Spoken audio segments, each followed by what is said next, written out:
What's up, y'all? It's your girl Sakina, and I'm back for another Married at First Sight review. This is season 11, episode 8.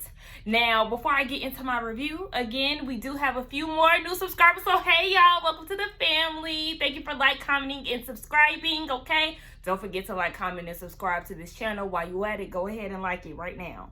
Right now.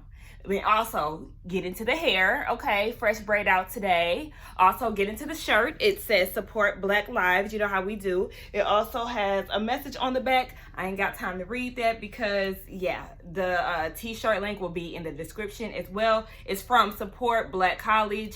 I'm pretty sure y'all have seen them all around the gram and whatnot. But anyway, we can get straight into the episode. So we're basically into almost 2 weeks into the marriage. I'm going to start talking about the couples getting together first, and then we can talk about them separately and how it all went down when their friends came over.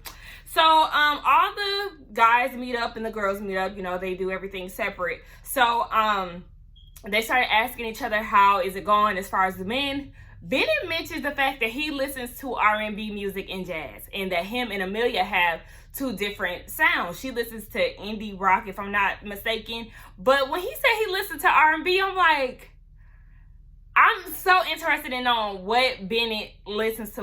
Do you listen to Jodeci? Is that what you're listening to? Are you listening to Silk? Or are you more of a neo-soul R&B type of guy? Are you listening to Jill, Erica, Let Us See? We need to see this play set, okay? I need to see the play. I said play set.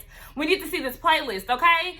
I'm so taken aback by him saying that he loves R&B because I'm like, best friend, Benny. What? I tell y'all, every episode, he just makes me love him more and more. But anyway, so then they talk about Brett, and he says that his money situation with Olivia, is pretty much complicated. She does a lot of things for play. And I'm just like, okay. I don't like his wording when it comes down to her finances. But, Woody could tell, even in his interviews, he was like, you can't expect your wife to go from having a 5-star hotel experience to now going to a 1 or a 2 because you can't pay for it. She's gonna pay for it. I highly doubt that you're going to downgrade when you're so used to being high up, okay? And it's just yeah, you do need to come to grips with that. It's very bothering to me that he's so bothered by that. And I understand it's a male ego thing, but it's just I feel like if you feel like you're having an issue with your wife making more than you, then that should motivate you to do better and to, go harder, whatever the case may be. But to me, it's just off-putting how his attitude is towards Olivia. It's kind of like he's jealous that she makes more than him.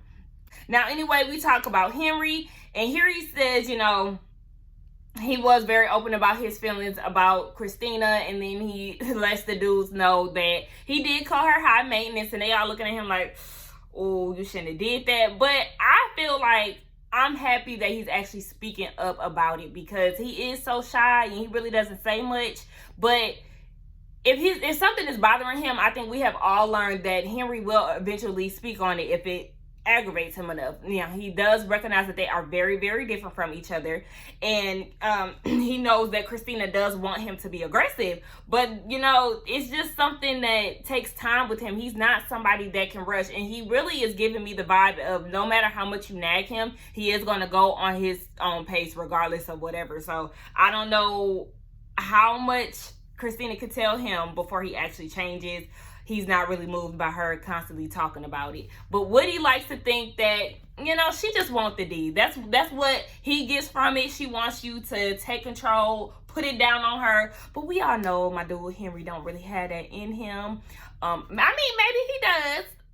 Maybe in due time.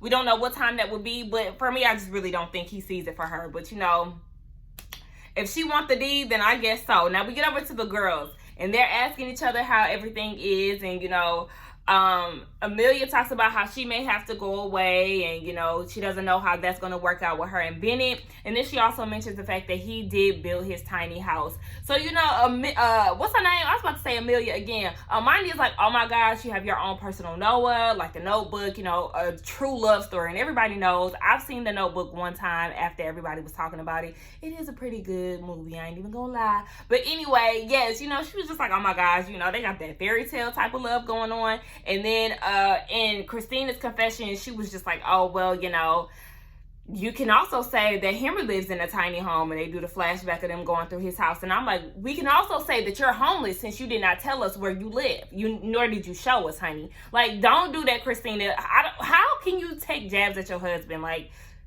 I don't like that. It's just like, girl, please don't do that. Because where your house at? Okay, yeah. So then Olivia talks about Brett. And, you know, talking about how she don't know how to budget, and basically she's offended by that. So then I forgot to mention too that Brett did mention to the guys that they are going to go over Christina's budget. You know, he got the spreadsheets, you know, he's gonna pull out his Excel on his computer and all of that, so they're gonna get all of that shit together. Then we talk about Christina. As far as her and Henry go, she feels like he's really not serious about the situation and contributing to the process, the apartment, all of that.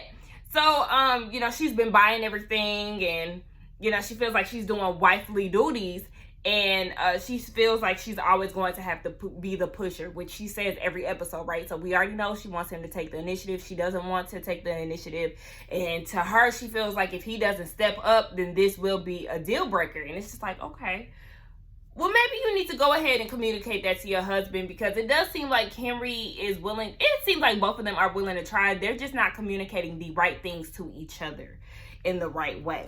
She is also saying that she is a very affectionate person, but she's not used to taking the initiative. You know, the man is always going forward first. And Amani is like, this is not Henry's nature. Like, it's up to you to teach him these type of things, because Woody had to do the same with me. So I really like that she is trying to help Christina put things into perspective.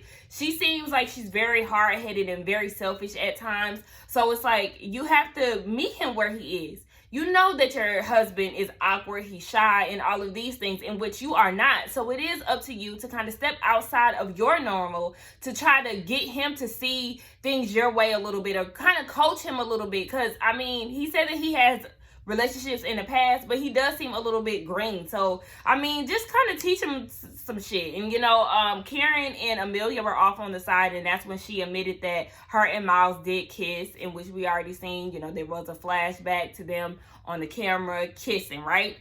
So then, you know, that was pretty much the meetup with the couples. It really wasn't too much going on outside of, you know, Benny liking R&B. That was the only thing I was really interested in after hearing that.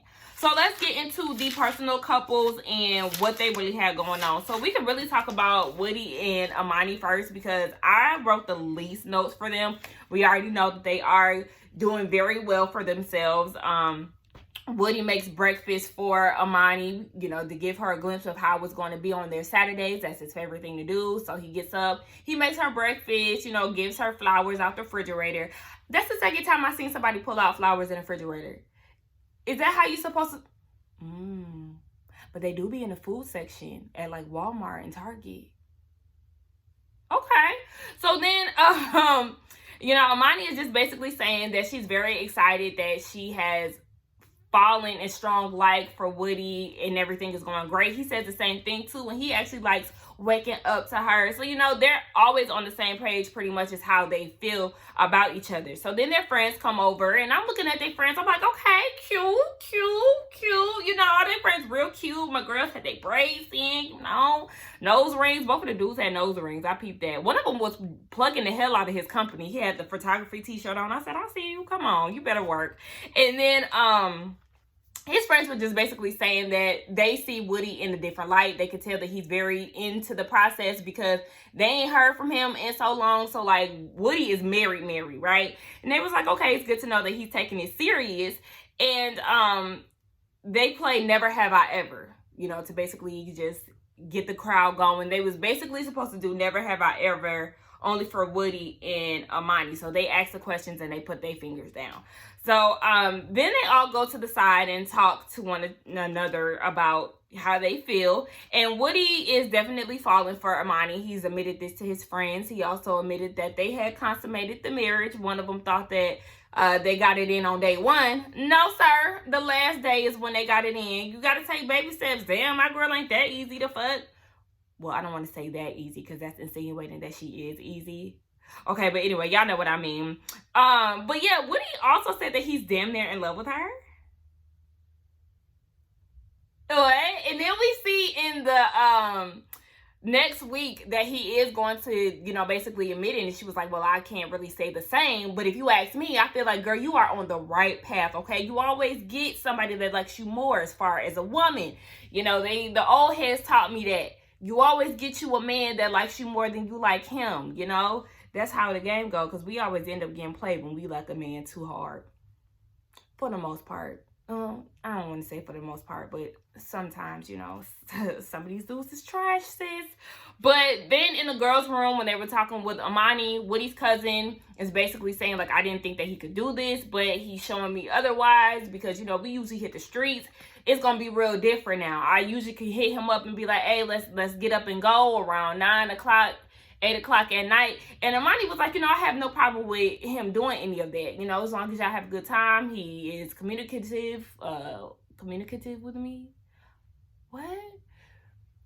As long as he communicates with me, I'm fine. Shit, I might ask, can I come too? And the cousin was like, yeah, you can come anytime. And I feel like I would be the same way in a marriage. I don't want to feel like I gotta monitor my husband. He can't go out without me, that type of thing. Like, go out and have your fun, honey, because I'm gonna go out and have my fun. I want to have separate lives that also live together. Like, I don't want to be solely focused on my marriage to where I lose myself. Like, I feel like our personal identities matter as well.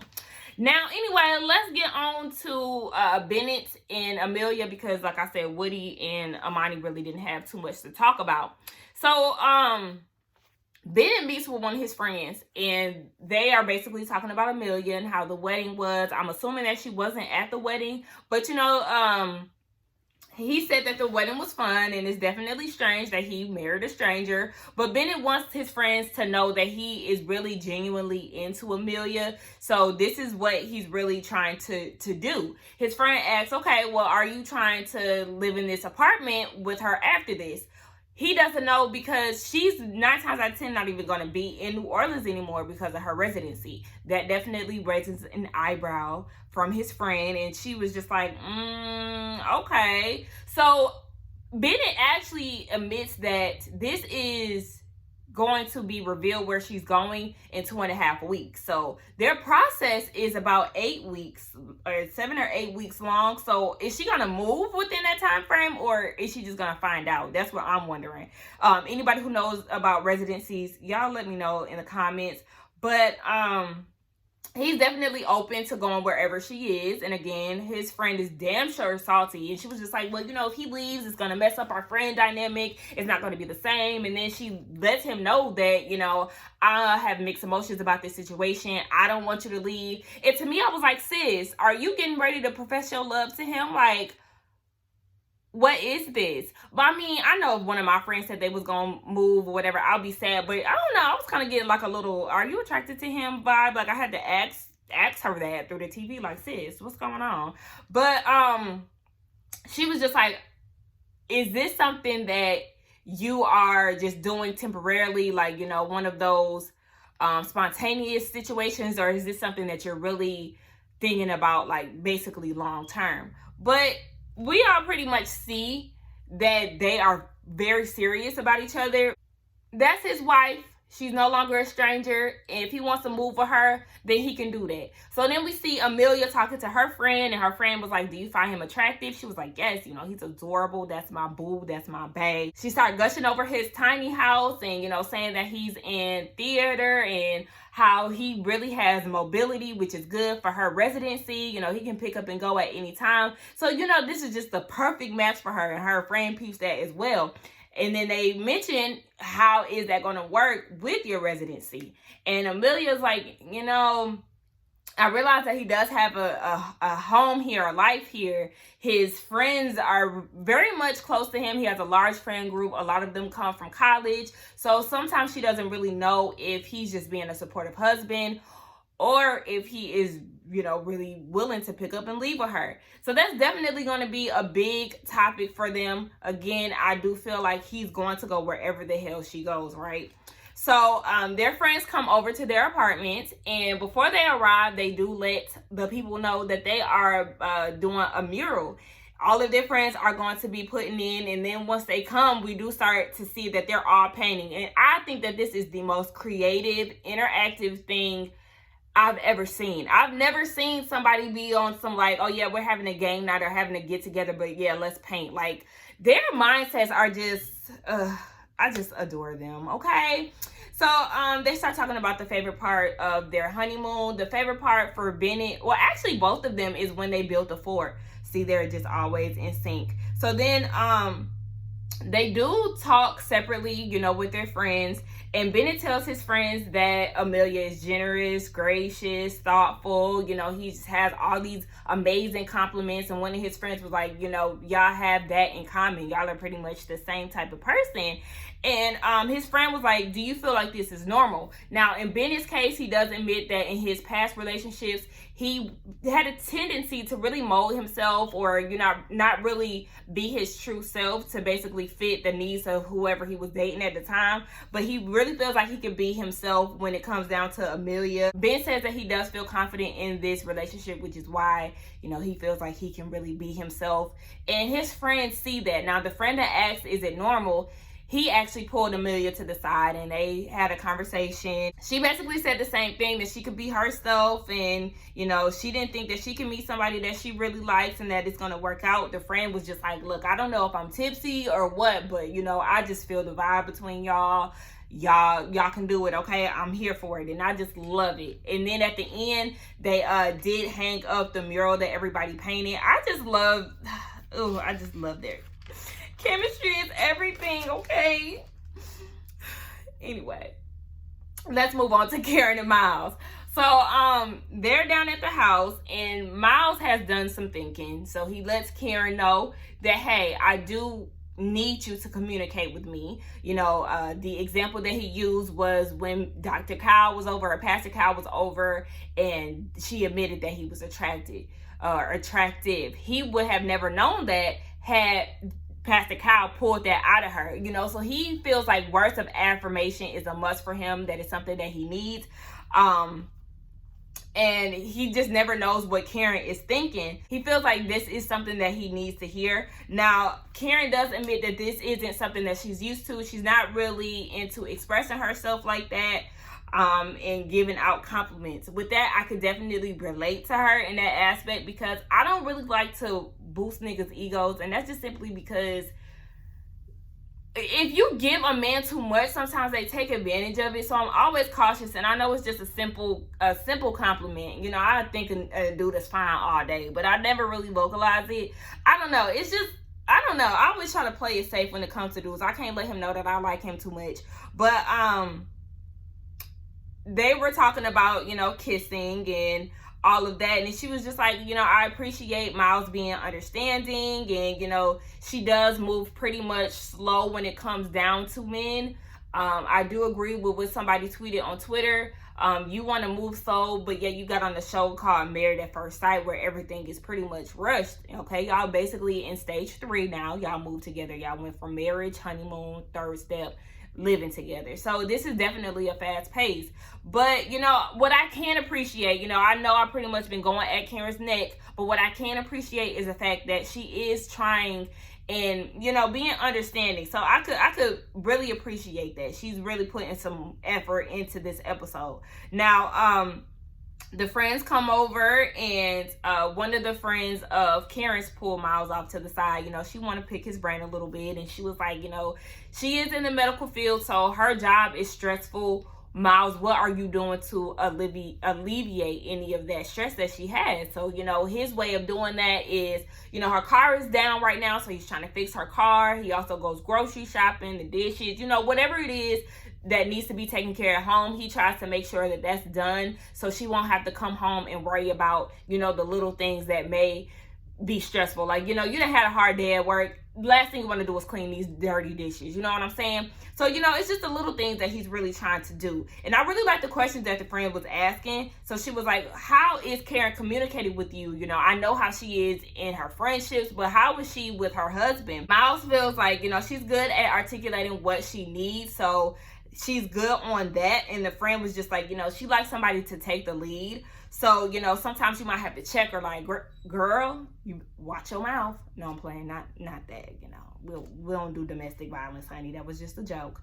But Karen talks to Miles' sister, who is so freaking beautiful. I could not stop looking at her. From her locks, she has pretty teeth, pretty, like, she was just stunning, okay? A real natural beauty. I love a natural beauty. You don't even have to try that hard, sis. You're beautiful. But anyway, Karen is just basically ready to see the real Miles, and her sister was like, you know, it's pretty much gonna stay this way because you're getting the real deal. This is really how he is. Like, but Karen also said too, I don't need him to smother me. You know, he's always asking if I need something or whatever. Like, I just need you to kind of back up a little bit. Let me do my thing. If I need you, you know, I know who to call. I know where you at.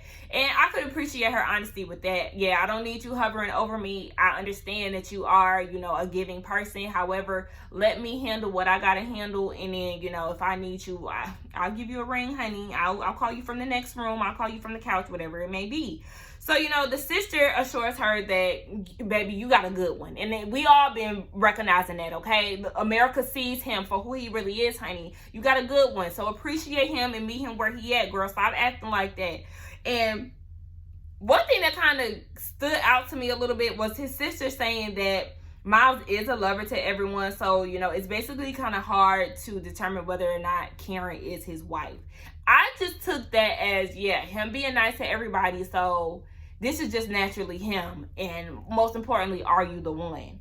So we're going to see how their relationship plays out. You know, it looks like it kind of turns for the worst next week. Or not the worst, but, you know, he kind of ruffled her feathers a little bit. Now, Miles also shared a story to his friends about how Karen got up in the middle of the night and made him some fish, some green beans, some potatoes, you know, a whole meal. So it definitely gives us insight on her, once again, trying and, you know, actually showing that she does have some type of connection to him. They played Truth or Dare, and, you know, the dares was pretty much a little PDA. You know, the producers probably produced these questions, so they dared Karen to sit on his lap for the entire game. They dared her to kiss him, but we already know that they shared a kiss prior to that. So, you know, I appreciate Karen for definitely being a good sport and, you know, stepping outside of her comfort zone. Now, who are we gonna talk about next? I feel like we already talked about them. Okay, we can talk about Olivia and Mr. Bennett. Now we got Olivia. She's down at the restaurant with her friend, and, you know, they're talking about the wedding. Olivia is irritated at the fact that Brett assumes that she doesn't know how to handle her money. Like, excuse me, you don't really know me, like you trying to act like you do. She also shared the whole 7 ranking and how he was upset about that. And, you know, she just feels like this is definitely a challenge, but she's in it for the long haul. And, you know, she's happy that they were able to talk out their differences. Now, she said the biggest issue that they have is the finances. And again, you know, she doesn't really like to be called out on how she's handling her money because he don't know her like that. She also mentions too, the same thing that I've been saying. Look, I work every day for this. So if I want to buy something nice for myself, then I'm allowed to do that. Like, there should be no reason why she should be like frowned upon for spending her money. Like, Brett, get the hell out of here.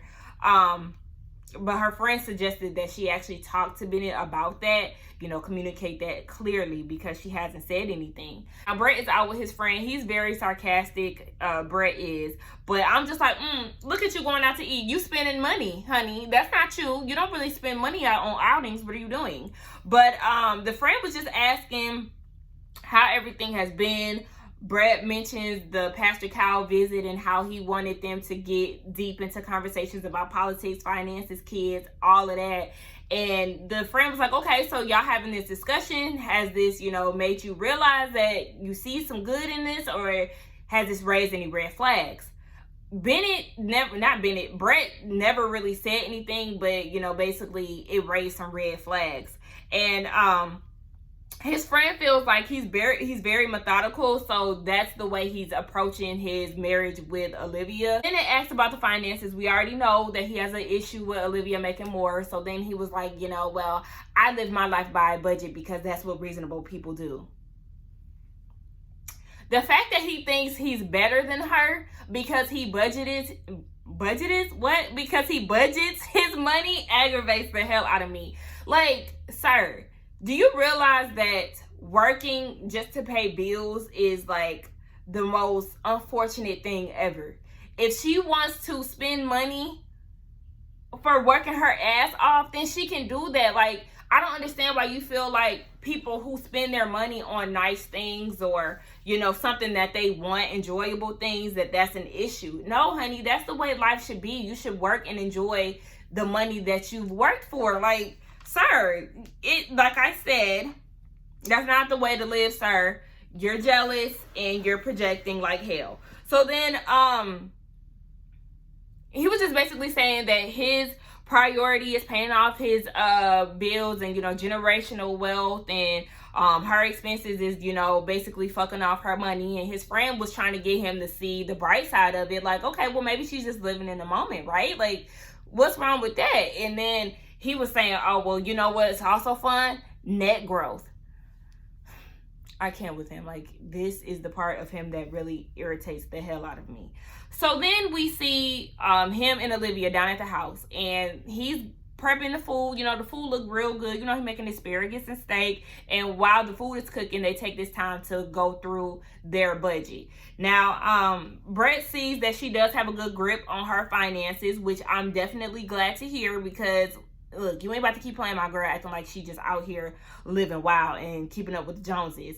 But he just wants her to think before she spends. Okay, I feel like everybody should think before they spend. I don't get the vibe that she's just spending her money frivolously. The thing is, she's a single woman prior to joining this show. So yes, her priorities were definitely a lot different. She can do whatever the hell she wanted with her money. I don't feel like she was just throwing it away.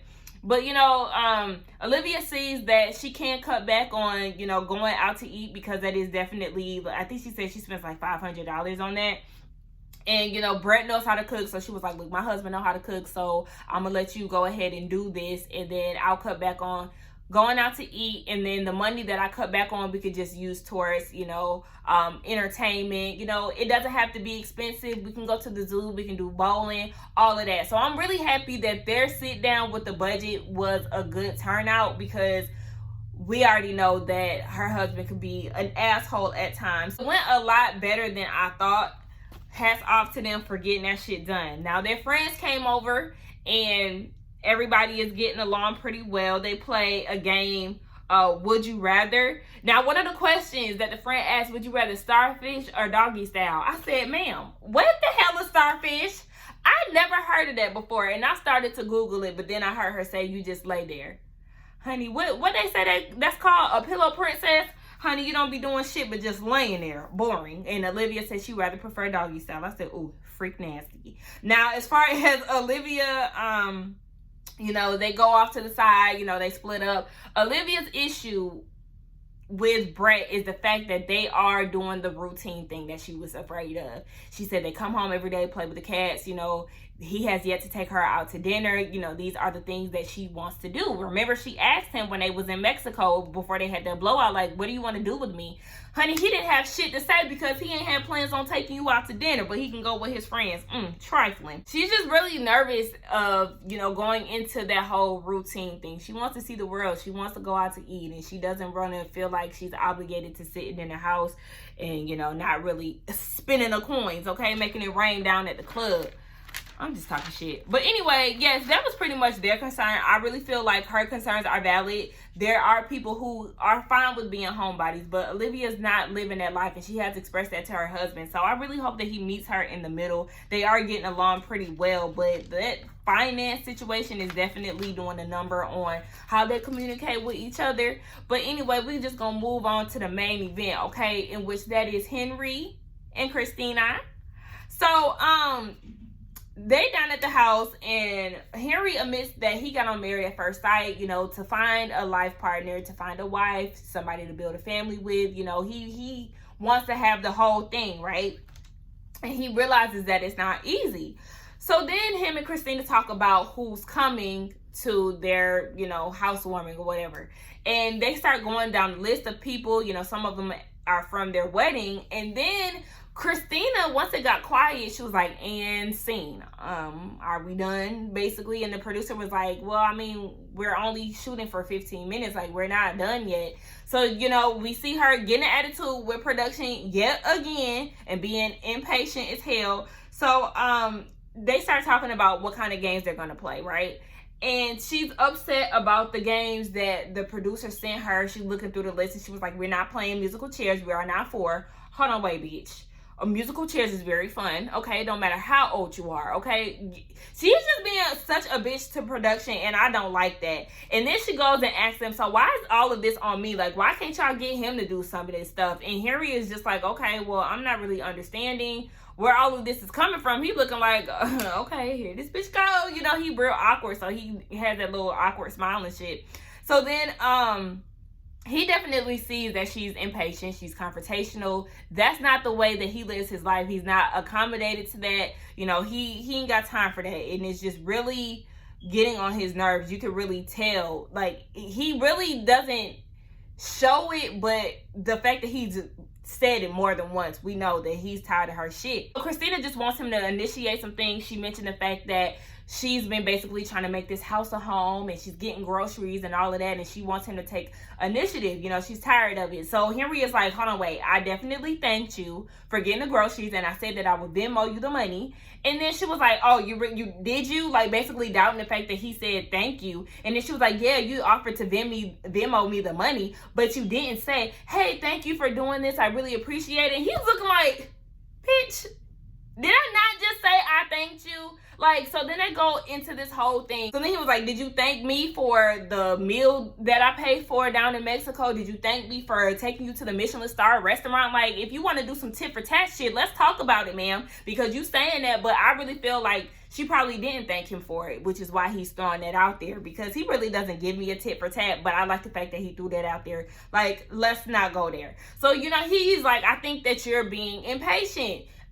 He does not like this, in which he had already told her. And she was like, oh, so you think that you're perfect? He was like, absolutely not. I've stated what's wrong with me. I've said that through this whole process. Like, we can go through the laundry list of things that's wrong with me. However, I feel like you're just going to be impatient regardless of whatever. Like, that's just who you are. He said that he has been frustrated at times, but he's also aware that he did sign up for a show in which he is going to have to be in front of a camera. He's going to have to do interviews, and not once has he ever been rude to them, giving them a hard time, unlike Christina. And I appreciate how blunt and honest he was about it, because you are being a bitch to the camera crew, to production, for what? Like, you signed up to be on this show.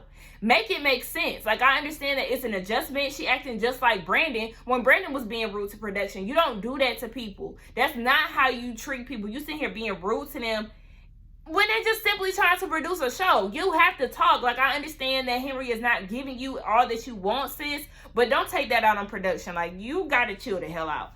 So then, while he's saying all of this, she was just like, why aren't you giving me eye contact? He has eye contact issues. Another thing that he's added to the list, in which he admitted that he needs to work on. Since you're just doing too much, like, I feel like she's all about her. She's not really thinking about what Henry needs in this situation. He's already said that he doesn't like her being impatient. That's a turnoff, sis. He's not making it work with you because you're not changing. You're still being a bitch to production. You're still being impatient. Like, it just doesn't seem like you're being mindful of these things. So, fast forward down the line, you know, she does apologize to him, and, you know, she was like, I don't know, maybe I was hangry, but then again, I don't want to blame it on that. Like, you know, they just want to move forward. So, you know, they pour up a glass of rosé and they try to get past the whole awkward situation. So they have their company over, and that friend of Henry's, what's her name, Christine, she's a bitch. When Christina greeted her at the door, she's like, oh, hi, I met you at the wedding. Yeah, I know. Excuse me? Like, that put a bad taste in my mouth. Well, I mean, I already had a bad taste in my mouth from her when she was judging Christina for being on a show like this, yet your friend is on a show like this. So, honey, I mean, don't try to sit here and act like you better than anybody, because you're not. So, anyway, they start talking. They were playing a game. I can't remember what game they were playing, but what was it? Was it Would You Rather? It was something like that. But you could really see Henry being very interactive. To me, I felt like all the other guests were boring as hell, with the exception of Christina's friend Chris. It was him and Henry that was really pretty much keeping the party alive, if you ask me. Even Christina was a little off-putting. She had these old people that were there. I thought those were her parents or grandparents. auntie, uncle. Come to find out, those were her friends. I was like, okay, that's interesting. But yeah. So, you know, they do the whole breakup thing, you know, split up. Christina talks to Henry's friends, and she was basically saying the same thing. I'm not used to men moving this slow. I'm used to things going fast. And, you know, what she was saying, she's like, she likes affection. He's not giving that to her. And the friends was like, you know, he may come off standoffish. He was like that with us too. It takes him a while to, you know, let his guard down and really just be himself. So, you know, you just really have to bear with him, because like I said, he did the same to us. Sometimes you might look at him and be like, oh, he is a damn buzzkill. But once you really get to know him, you're in there, okay? So Christina did mention the fact that she has no intentions on taking the initiative, so he needs to step up. To me, I feel like that's selfish. Like Amani said, that's not in his nature. Everybody knows that that's not in his nature. So to make it work, I do feel like you should, since you know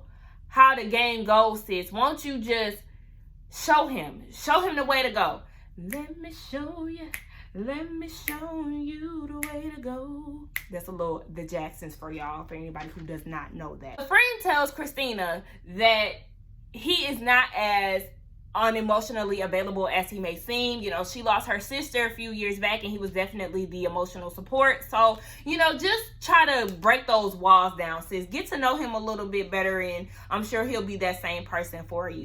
Now, Henry, he was off on the side, and he was basically saying that he is attracted to Christina, and the friends was like, yeah, well, honey, I need you to know that you're definitely in for a ride. Ha! Too bad he already knows that. He already experienced that bitchy side of her.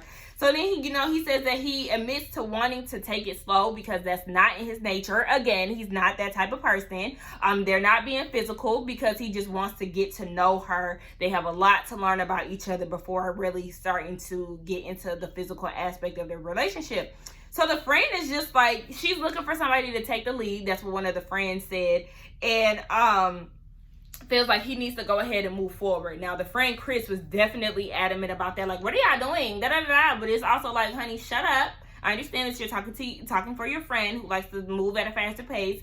But as you can see, looking at him, he is awkward, okay? Just chill out. Let him come out his shell first. Shit. So then after the party, they're making, this is like a whole other day too. They're making food, and Christina is complaining, okay? So she wants him to pick up the pace and all of that and open up to her. But she's complaining about there not being oil or any butter, no aluminum foil. She then makes a jab talking about, oh yeah, I went grocery shopping. Well, if you went grocery shopping, bitch, you should have made sure that you got everything that you needed, okay? Since you want to sit here and try to throw out little subtle jabs, trying to act like Henry ain't gonna catch on to you know, whatever you're saying. Henry was at the counter like, oh, here she go. Like, I know she with the shits now. So, of course, you know, that was just built up. So, Christina tried to ask him how his childhood was. Does he have any memorable childhood experiences? And he couldn't come up with one. He was just like, me and my brother was different. So, you know, we always used to argue. And she was like, oh, okay, that's the best you got? Okay. So, then he tried to ask her a question and was like, what was your favorite childhood meal?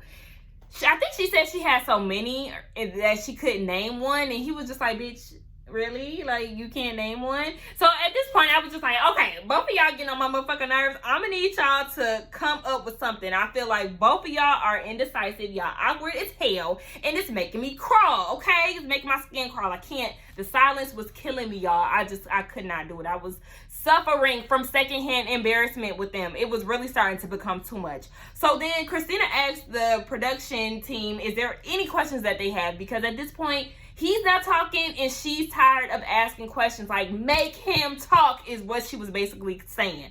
So then she was just like, you know, I'm tired of being the initiator. I'm tired of being the bad guy. And at this point, I was starting to feel her, because it's like there is only but so much that she can do. But I was also annoyed at the fact that when he asked you a question, you didn't have anything to say. So it's just like, what else do y'all want from us? Like, we tired of watching this damn train wreck. So She gets up and goes off to the next room. Meanwhile, Henry is fuckless, eating his meal. Like, oh, okay, this fish is pretty good if you ask me. So then she comes back and she was like, you know, you gotta help me out here. Like, I'm sitting here pulling teeth, honey. You ain't saying a damn thing. And Henry was just like, I mean, I asked you a question and your response was, I don't know. So what do you want me to do with that? So Henry's just like, you know what? I think that it's best that I just kind of walk away. So he walks away and he leaves the apartment. And that was the end of the episode. Now, I just don't see... I don't see them working it out. It looks like they do try to get past it next episode, but it's just so complicated. Henry said that he was done. They just don't have a good fit. To me, honestly, I think that Henry is like totally turned off by her behavior, her attitude. He doesn't like that. Like he said, he's not used to it. So I feel like he can't see past that, which is why he's really not putting his all into it. Simply, even though he did say that he wants it to work, I'm just feeling like you really don't want it to work because you just don't see it for her. Like you said, y'all are like in this friendship stage, and I really think that's where it's going to be with them. Anyway, y'all let me know what y'all thought about this episode. Please don't forget to like, comment, and subscribe to my channel. I will see y'all in the next ones. I love y'all. Bye.